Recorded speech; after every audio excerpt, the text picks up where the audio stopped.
ಎಲ್ಲೋ ಅಕ್ಕಪಕ್ಕ ಕೆರೆಗಳಿರುವಂತ ಜಾಗಗಳಲ್ಲಿ, ನದಿಗಳು ಹರಿಯುವಂತ ಜಾಗದಲ್ಲಿ ಆದಷ್ಟು ಕಡಿಮೆ ಮೀಟರ್ ನಲ್ಲಿ ನೀರು ಸಿಗುವಂತದ್ದಿದ್ರೆ, ಕೆಲವು ಕಡೆ 1,000 ಅಡಿಗೂ ಸಹ ನೀರು ಸಿಗದೇ ಇರುವಂತ ಸಮಸ್ಯೆ ಇದೆ. ಇಂತಹ ಸಂದರ್ಭದಲ್ಲಿ ಕಷ್ಟಪಟ್ಟು ಎಲ್ಲಿಂದಲೋ ಯಾವ ರೀತಿಯಿಂದಲೋ ಸಾಲವನ್ನ ಮಾಡಿ, ಮೈಕ್ರೋ ಫೈನಾನ್ಸ್ ನಿಂದ ಇರ್ಬೋದು, ಬಡ್ಡಿ ಸಾಲ ಮಾಡ್ಕೊಂಡಿರುವಂತದ್ದು ಇರ್ಬೋದು, ಬಂಡವಾಳನ ಹಾಕಿ ವ್ಯವಸಾಯನ ಮಾಡಿರ್ತಾರೆ. ಇಂತಹ ಸಂದರ್ಭದಲ್ಲಿ ಯಾರು ಕಿಡಿಗೇಡಿಗಳು, ಸೊ ಅವರು ಏನು ಎಲೆ ತೋಟದ ಮಾಲೀಕರು ಪುಟ್ಸ್ವಾಮಿ ಇದ್ದಾರೋ ಅವ್ರು ಹೇಳೋ ಪ್ರಕಾರ ನಮ್ಮಲ್ಲಿ ಚನ್ನಪಟ್ಟಣ ತಾಲೂಕಿನಾದ್ಯಂತ ಅಕ್ರಮವಾಗಿ ಮದ್ಯ ಮಾರಾಟ ಎಗ್ಗಿಲ್ಲದೆ ನಡೀತಾ ಇದೆ. ವೈನ್ ಸ್ಟೋರ್ಗಳನ್ನ ಹೊರತುಪಡಿಸಿ ಕಿರಾಣಿ ಅಂಗಡಿಗಳಲ್ಲೂ ಹಳ್ಳಿಗಳಲ್ಲೂ ಸಿಗ್ತಾ ಇದೆ. ಆ ಸಂದರ್ಭದಲ್ಲಿ ಕುಡಿದಂತ ಪ್ಯಾಕೆಟ್ಸ್ ಗಳು ಏನಿರ್ತದೆ ಅದನ್ನೆಲ್ಲ ತಂದ್ಬಿಟ್ಟು ಒಂದ್ ಕಡೆ ರಸ್ತೆ ಪಕ್ಕದಲ್ಲಿ ಹಾಕ್ತಾರೆ. ರಸ್ತೆ ಪಕ್ಕದಲ್ಲಿ ಹಾಕಿದಂತ ಸಂದರ್ಭದಲ್ಲಿ ಅದೆಲ್ಲ ಕಣ್ಣು ಕಾಣಿಸುತ್ತೆ ಅನ್ನೋ ದೃಷ್ಟಿಯಿಂದ ಬೆಂಕಿ ಕಡ್ಡಿಯನ್ನ ಗೀರ್ತಾರೆ. ಬೆಂಕಿ ಕಡ್ಡಿಯನ್ನ ಗೀರಿ ಅದನ್ನ ವೇಸ್ಟೇಜ್ ನ ಸುಟ್ಟಾಕುವಂತ ಸಂದರ್ಭದಲ್ಲಿ ಬಂದಂತದ್ದೇ ಈ ರೀತಿ ಬೆಂಕಿ. ಹಾಗಾಗಿ ಇಡೀ ತೋಟ ಸುಟ್ಟೋಗಿದೆ. ತಾವು ಗಮನಿಸ್ತಾ ಇರ್ಬೋದು, ಈಗ ರೈತ ಪುಟ್ಸ್ವಾಮಿ ಹೇಳಿದ್ದಾರೆ ಎಲೆ ತೋಟ ಅನ್ನುವಂಥದ್ದು ನಮ್ಮ ಚನ್ನಪಟ್ಟಣ ತಾಲೂಕಿನಲ್ಲಿ ಬಹಳಷ್ಟು ಏನು ನಾವು ಮಿಲ್ಕ್ ಅಂಡ್ ಸಿಲ್ಕ್ ಅಂತೀವೋ ಅದೇ ರೀತಿಯಲ್ಲಿ ಎಲೆ ತೋಟನೂ ಸಹ ತುಂಬಾ ಹೆಸರುವಾಸಿ. ಒಂದು ಬೋರ್ ಹಾಕ್ಸ್ಕೊಂಡು ಇಷ್ಟೆಲ್ಲ ವ್ಯವಹಾರ ಮಾಡ್ಕೊಂಡು ಇದಕ್ಕೆ ಕಮ್ಮಿ ಅಂದ್ರೂ 4 ಲಕ್ಷ ರೂಪಾಯಿ ಖರ್ಚಾಗೈತಿ. ಇವಾಗ ಇಲ್ಲಿ ಏನಾಗೈತಿ ಅಂತಂದ್ರೆ ಅಕ್ರಮವಾಗಿ ಮದ್ಯ ಮಾರಾಟ ಮಾಡಿ ಅಂಗಡಿಯವರು ಆ ವೇಸ್ಟೇಜ್ ಎಲ್ಲಾನು ಇಲ್ಲಿ ಡಂಪ್ ಮಾಡಿ ಇಲ್ಲಿ ಬಂದು ಬೆಂಕಿ ಹಚ್ಚಿ ಈಗ ನನಗೆ ಭಾರಿ ಅನಾಹುತ ಆಗದೆ. ಅದರಿಂದ ಈ ಅಕ್ರಮ ಮದ್ಯ ಮಾರಾಟದವ್ರಿಗೆ ಪೊಲೀಸ್ ಇಲಾಖೆಯವರು ಅಷ್ಟೇ ಈ ಮದ್ಯ ಮಾರಾಟದವ್ರಿಗೆ ನಮ್ಗೆ ಕಡಿವಾಣ ಹಾಕ್ಬೇಕು. ಪೊಲೀಸ್ ಇಲಾಖೆಯವರು ಯಾವುದೇ ಕ್ರಮ ತಗೋತಾ ಇಲ್ಲ. ಮತ್ತೆ ಈ ಅಬಕಾರಿ ಇಲಾಖೆಯವರು ಈಗ ನೇರ ಹೊಣೆ ಅವರೇನೆ. ಪ್ರತಿ ದಿನವೂ ಒಂದಲ್ಲ ಒಂದು ರೀತಿಯಲ್ಲಿ ಬೆಂಕಿ ಅವಘಡ ಸಂಭವಿಸ್ತಾ ಇದೆ. ಸಂಬಂಧಪಟ್ಟಂಗೆ ಪೊಲೀಸ್ ಇಲಾಖೆ ಮತ್ತೆ ಅಬಕಾರಿ ಇಲಾಖೆ ಎಚ್ಚೆತ್ಕೋಬೇಕಾಗಿದೆ ಅಂತೇಳಿ ರೈತರು ಮನವಿ ಮಾಡ್ತಾ ಇದ್ದಾರೆ. ಸರ್, ನಮ್ಮ ಹೆಸರು ಪುಟ್ಸ್ವಾಮಿ ಅಂತ, ಭೂವಳ್ಳಿ, ಚನ್ನಪಟ್ಟಣ ತಾಲೂಕು, ರಾಮನಗರ ಜಿಲ್ಲೆ. ಇಲ್ಲಿ ಏನಾಗತ್ತೆ ಅಂದ್ರೆ ನಾವು ಸ್ವಲ್ಪ ಒಂದು ಕಷ್ಟದಲ್ಲಿ ನಾವ್ ಏನ್ ಮಾಡ್ತೀವಿ ಅಂದ್ರೆ 1,000 ಅಡಿ 1,200 ಅಡಿ 200 ಅಡಿ ಹೋದ್ರೆ ನೀರು ಅಂತದ್ರಲ್ಲಿ ಏನೋ ಒಂದು ಸಾಲ್ವ ಮಾಡಿ ಇಷ್ಟೆಲ್ಲ ವ್ಯವಸ್ಥೆ ಮಾಡ್ಕೊಂಡು ನಾವು ಒಂದು ಬೋರ್ ಹಾಕ್ಸ್ಕೊಂಡು ಇಷ್ಟೆಲ್ಲ ವ್ಯವಹಾರ ಮಾಡ್ಕೊಂಡು ಇದಕ್ಕೆ ಕಮ್ಮಿ ಅಂದ್ರೂ 4 ಲಕ್ಷ ರೂಪಾಯಿ ಖರ್ಚಾಗೈತಿ. ಇವಾಗ ಇಲ್ಲಿ ಏನಾಗೈತಿ ಅಂತಂದ್ರೆ ಅಕ್ರಮವಾಗಿ ಮದ್ಯ ಮಾರಾಟ ಮಾಡಿ ಅಂಗಡಿಯವರು ಆ ವೇಸ್ಟೇಜ್ ಎಲ್ಲಾನು ಇಲ್ಲಿ ಡಂಪ್ ಮಾಡಿ ಇಲ್ಲಿ ಬಂದು ಬೆಂಕಿ ಹಚ್ಚಿ ಈಗ ನನಗೆ ಭಾರಿ ಅನಾಹುತ ಆಗದೆ. ನಾನು ಮತ್ತೆ ಇದು ಸೂಕ್ಷ್ಮವಾದ ಪದಾರ್ಥ, ಇದು ಎಲ್ಲಾ ತರ ಬೆಳೆ ಅಲ್ಲ, ಇದು ಸೂಕ್ಷ್ಮವಾದ ಬೆಳೆ. ಇದು ಮತ್ತೆ ನಾನು ಇದನ್ನ ಕಣ್ಣಿಂದ ನೋಡ್ಬೇಕಂದ್ರೆ ಇನ್ನು ಒಂದ್ ವರ್ಷದ ಬೆಂಕಿ ಶಾಖ ಬಿದ್ರೆ ಅದು ಸಡನ್ ಆಗಿ ಅದು ಮೂಡಲ್ಲ. ಅದು ನಾವೇನೇ ಅದು ಪೋಷಣೆ ಮಾಡಿದ್ರು ಅದು ಡೆವಲಪ್ ಆಗಲ್ಲ. ಅದರಿಂದ ಈ ಅಕ್ರಮ ಮದ್ಯ ಮಾರಾಟದವ್ರಿಗೆ ಪೊಲೀಸ್ ಇಲಾಖೆಯವರು ಅಷ್ಟೇ ಈ ಮದ್ಯ ಮಾರಾಟದವ್ರಿಗೆ ನಮ್ಗೆ ಕಡಿವಾಣ ಹಾಕ್ಬೇಕು. ಪೊಲೀಸ್ ಇಲಾಖೆಯವರು ಯಾವುದೇ ಕ್ರಮ ತಗೋತಾ ಇಲ್ಲ. ಮತ್ತೆ ಈ ಅಬಕಾರಿ ಇಲಾಖೆಯವರು ಈಗ ನೇರ ಹೊಣೆ ಅವರೇನೆ. ಯಾಕೆ ಅಂದ್ರೆ ನೀವು ವೈನ್ಸ್ಗೆ ಲೈಸೆನ್ಸ್ ಕೊಟ್ಟಿದ್ದೀರಾ, ನಾವಿಲ್ಲ ಅಂತ ಹೇಳಲ್ಲ, ನಮ್ಮನ್ನ ಅವ್ರು ಕರೆಯಲ್ಲ. ವೈನ್ಸ್ಗೆ ಲೈಸೆನ್ಸ್ ಕೊಟ್ಟು ಮತ್ತೆ ನೀವು ಹಳ್ಳಿಗಳಲ್ಲಿ ಮದ್ಯ ಮಾರಾಟಕ್ಕೆ ಕಿರಾಣಿ ಅಂಗಡಿಗಳು, ಈ ಅಂಗಡಿಗಳಿಗೆ ನೀವು ಲೈಸೆನ್ಸ್ ಕೊಟ್ಟಿದ್ದೀರಾ. ಈಗ ಲೈಸೆನ್ಸ್ ತಗೊಳ್ಳಿ, ಅವ್ರು ಬಿಡ್ಲಿ, ಅವ್ರೇನೋ ಮಾಡ್ಕೋತಾರ, ಅವ್ರ ಜೀವನ ಅವ್ರು ಮಾಡ್ಲಿ.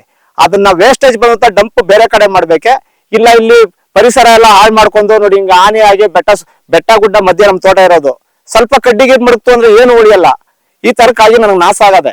ಇದಕ್ಕೆ ಸಂಬಂಧಪಟ್ಟ ಇಲಾಖೆಯವರು ಅಷ್ಟೇ ಮತ್ತೆ ಅಬಕಾರಿ ಇಲಾಖೆಯವರ ಮೇನ್ ಹೊಣೆ. ಈಗ ನನಗಾಗಿರೋ ಅನಾಹುತಕ್ಕೆ ನಾನು ಇನ್ನೂ ವರ್ಷಾನ್ಗಟ್ಲೆ ಇದನ್ನ ನನ್ನ ಭಾರಿ ಹಿಂಸೆಯಿಂದ ನಾನು ಮಾಡ್ತಾ ಇರೋದು. ಇದ್ರಲ್ಲಿ ಇನ್ನೂ ಆದಾಯ ಮಾಡ್ಲಿಲ್ಲ. 4-5 ಲಕ್ಷ ಸಾಲ ಮಾಡಿದ್ದೀನಿ. ಅದಕ್ಕೆ ಹೊಣೆ ಯಾರು ಈಗ ನನಗೆ? ಈಗ ಕೃಷಿ ಇಲಾಖೆಯವರು ಸಂಬಂಧಪಟ್ಟವರು ನನಗೆ ಏನೋ ಇದು ಸಹಾಯ ಮಾಡ್ಬೇಕಂತ ಕೇಳ್ತಾ ಇದ್ದೀನಿ. ತೋಟಗಾರಿ ಇಲಾಖೆಯವರು. ರೈತನ ಬದುಕು ಬೀದಿಗೆ ಬೀಳ್ತಾ ಇದೆ. ಯುಗಾದಿ ಹಿಂದೆ ಮುಂದೆ ಬಿಸಿಲು ಅತಿ ಹೆಚ್ಚಾಗಿರೋದ್ರಿಂದ ಈ ಉರಿ ಬಿಸಿಲಿನಲ್ಲಿ ಸಣ್ಣದಾಗಿ ಬೆಂಕಿ ಹಚ್ಚುವುದಿರಲಿ, ಗಿಡಗಳು ಮರಗಳನ್ನ ಉಜ್ಜಿದಂತ ಸಂದರ್ಭದಲ್ಲೂ ಸಹ ಬೆಂಕಿ ಆವರಿಸಿಕೊಳ್ಳುವಂತ ಸಂದರ್ಭ ಬಿರು ಬಿಸಿಲಿನ ಬೇಸಿಗೆಯಾಗಿದೆ. ಚನ್ನಪಟ್ಟಣ ತಾಲೂಕಿನ ಭೂವಳ್ಳಿ ಗ್ರಾಮದ ಅಕ್ಕಪಕ್ಕ ಇರುವಂತಹ ಅರಣ್ಯದ ಜೊತೆಗೆ ಕಾಡು ಮತ್ತೆ ಬೆಟ್ಟಗುಡ್ಡಗಳ ನಡುವೆ ಹಲವಾರು ಕೃಷಿಕರು ತಮ್ಮ ಬದುಕನ್ನ ಕಟ್ಕೊಳ್ಳಿಕ್ಕೋಸ್ಕರ ವಿವಿಧ ರೀತಿಯಲ್ಲಿ ವ್ಯವಸಾಯ ಮಾಡ್ತಾ ಇದ್ದಾರೆ. ಇವತ್ತು ಅಂತರ್ಜಲ ಅನ್ನುವಂಥದ್ದು ಬಹಳಷ್ಟು ಕುಸಿತಗೊಂಡಿದೆ. ಎಲ್ಲೋ ಅಕ್ಕಪಕ್ಕ ಕೆರೆಗಳಿರುವಂತಹ ಜಾಗಗಳಲ್ಲಿ, ನದಿಗಳು ಹರಿಯುವಂತ ಜಾಗದಲ್ಲಿ ಆದಷ್ಟು ಕಡಿಮೆ ಮೀಟರ್ ನಲ್ಲಿ ನೀರು ಸಿಗುವಂತದ್ದಿದ್ರೆ, ಕೆಲವು ಕಡೆ 1,000 ಅಡಿಗೂ ಸಹ ನೀರು ಸಿಗದೇ ಇರುವಂತ ಸಮಸ್ಯೆ ಇದೆ. ಇಂತಹ ಸಂದರ್ಭದಲ್ಲಿ ಕಷ್ಟಪಟ್ಟು ಎಲ್ಲಿಂದಲೋ ಯಾವ ರೀತಿಯಿಂದಲೋ ಸಾಲವನ್ನ ಮಾಡಿ, ಮೈಕ್ರೋ ಫೈನಾನ್ಸ್ ನಿಂದ ಇರ್ಬೋದು, ಬಡ್ಡಿ ಸಾಲ ಮಾಡ್ಕೊಂಡಿರುವಂತದ್ದು ಇರ್ಬೋದು, ಬಂಡವಾಳನ ಹಾಕಿ ವ್ಯವಸಾಯನ ಮಾಡಿರ್ತಾರೆ. ಇಂತಹ ಸಂದರ್ಭದಲ್ಲಿ ಯಾರು ಕಿಡಿಗೇಡಿಗಳು, ಸೊ ಅವರು ಏನು ಎಲೆ ತೋಟದ ಮಾಲೀಕರು ಪುಟ್ಸ್ವಾಮಿ ಇದ್ದಾರೋ ಅವ್ರು ಹೇಳೋ ಪ್ರಕಾರ ನಮ್ಮಲ್ಲಿ ಚನ್ನಪಟ್ಟಣ ತಾಲೂಕಿನಾದ್ಯಂತ ಅಕ್ರಮವಾಗಿ ಮದ್ಯ ಮಾರಾಟ ಎಗ್ಗಿಲ್ಲದೆ ನಡೀತಾ ಇದೆ. ವೈನ್ ಸ್ಟೋರ್ಗಳನ್ನ ಹೊರತುಪಡಿಸಿ ಕಿರಾಣಿ ಅಂಗಡಿಗಳಲ್ಲೂ ಹಳ್ಳಿಗಳಲ್ಲೂ ಸಿಗ್ತಾ ಇದೆ.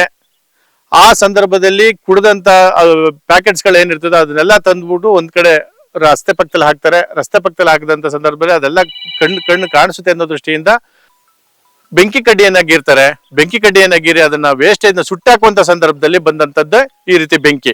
ಹಾಗಾಗಿ ಇಡೀ ತೋಟ ಸುಟ್ಟೋಗಿದೆ. ತಾವು ಗಮನಿಸ್ತಾ ಇರ್ಬೋದು, ಈಗ ರೈತ ಪುಟ್ಟಸ್ವಾಮಿಯವರು ಹೇಳಿದ್ದಾರೆ ಎಲೆ ತೋಟ ಅನ್ನುವಂಥದ್ದು ನಮ್ಮ ಚನ್ನಪಟ್ಟಣ ತಾಲೂಕಿನಲ್ಲಿ ಬಹಳಷ್ಟು ಏನು ನಾವು ಮಿಲ್ಕ್ ಅಂಡ್ ಸಿಲ್ಕ್ ಅಂತೀವೋ ಅದೇ ರೀತಿಯಲ್ಲಿ ಎಲೆ ತೋಟನೂ ಸಹ ತುಂಬಾ ಹೆಸರುವಾಸಿ. ಎಲೆ ಬೋಹಳ್ಳಿ ಅಂತಾನೂ ಸಹ ಒಂದು ಕೆಲವು ಸಂದರ್ಭಗಳಲ್ಲಿ ಕರೆಯುವಂತ ಈ ಹೆಸರು ಎಲೆ ಬೋಹಳ್ಳಿ ಅನ್ನುವಂಥದ್ದು. ಹಾಗೆ ಎಲೆಗೆ ಅಂದ್ರೆ ವೀಳ್ಯದೆಲೆಗೆ ತುಂಬಾ ಫೇಮಸ್ ಆದಂತ ಗ್ರಾಮ. ಇಲ್ಲಿ ಎಲೆ ಹಂಬು ಸಂಪೂರ್ಣವಾಗಿ ಸುಟ್ಟೋಗಿದೆ. ತಾವೆಲ್ಲ ಗಮನಿಸಬಹುದು, 1-2 ಲೈನ್ ಸಂಪೂರ್ಣವಾಗಿ ಸುಟ್ಟೋಗಿದೆ.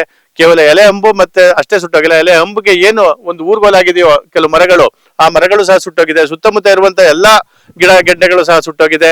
ನೋಡಿ, ನೀವು ಕಾಣಿಸ್ತಾ ಇರ್ಬೋದು, ಹಿಂದೆಗಡೆ ಗುಡ್ಡಗಳು ಕಾಣಿಸ್ತಾ ಇದೆ, ಬೆಟ್ಟಗಳು ಕಾಣಿಸ್ತಾ ಇದೆ. ಅಲ್ಲೂ ಸಹ ಹಲವಾರು ಕಾಡು ಪ್ರಾಣಿಗಳು, ಸೂಕ್ಷ್ಮ ಜೀವಿಗಳಿರ್ತವೆ. ಅವು ಸಹ ಇಂಥ ಬೆಂಕಿ ಹತ್ಕೊಂಡಂತ ಸಂದರ್ಭದಲ್ಲಿ ಸುಟ್ಟೋಗ್ತವೆ. ಈ ಹಿನ್ನೆಲೆಯಲ್ಲಿ ರೈತರ ಮನವಿ ಏನಪ್ಪಾ ಅಂದ್ರೆ, ಏನು ಪೊಲೀಸ್ ಇಲಾಖೆ ಮತ್ತು ಅಬಕಾರಿ ಇಲಾಖೆ, ಎಕ್ಸೈಸ್ ಅಂಡ್ ಪೊಲೀಸ್ ಏನ್ ಡಿಪಾರ್ಟ್ಮೆಂಟ್ ಇದೆ, 2 ಡಿಪಾರ್ಟ್ಮೆಂಟ್ಗಳು ಅಕ್ರಮ ಮದ್ಯವನ್ನ ತಡೆಗಟ್ಟಬೇಕು. ಅಕ್ರಮ ಮದ್ಯವನ್ನು ತಡೆಗಟ್ಟರ ಜೊತೆಗೆ ಅವರಿಗೆ ಒಂದು ತಿಳುವಳಿಕೆಯನ್ನು ನೀಡಬೇಕು. ಅದನ್ನ ಹೇಗೆ ಡಂಪ್ ಮಾಡಬೇಕು, ಎಲ್ಲಿಗೆ ಕೊಡಬೇಕು, ಯಾಕೆ ಪ್ರತಿ ಗ್ರಾಮ ಪಂಚಾಯತಿನಲ್ಲೂ ಸಹ ಕಸ ಸಂಗ್ರಹಣೆ ಇದೆ, ಅದಕ್ಕೆ ಸಂಬಂಧಪಟ್ಟಂಗೆ ಅವರಿಗೆ ತಿಳುವಳಿಕೆ ನೀಡಬೇಕು, ನಮ್ಮ ಬದುಕನ್ನು ರಕ್ಷಿಸಬೇಕು ಅನ್ನುವಂಥದ್ದಾಗಿದೆ. ಇದೇ ರೀತಿಯಲ್ಲಿ ಬೇರೆ ಯಾವುದೇ ಆ ಹಿನ್ನೆಲೆಯಲ್ಲಿ ಇವತ್ತು ರೈತನ ಕೇವಲ ಇದು ಒಂದೇ ಅಲ್ಲ, ಪ್ರತಿ ದಿನವೂ ಒಂದಲ್ಲ ಒಂದು ರೀತಿಯಲ್ಲಿ ಬೆಂಕಿ ಅವಘಡ ಸಂಭವಿಸ್ತಾ ಇದೆ. ಸಂಬಂಧಪಟ್ಟಂಗೆ ಪೊಲೀಸ್ ಇಲಾಖೆ ಮತ್ತೆ ಅಬಕಾರಿ ಇಲಾಖೆ ಎಚ್ಚೆತ್ಕೋಬೇಕಾಗಿದೆ ಅಂತೇಳಿ ರೈತರು ಮನವಿ ಮಾಡ್ತಾ ಇದ್ದಾರೆ.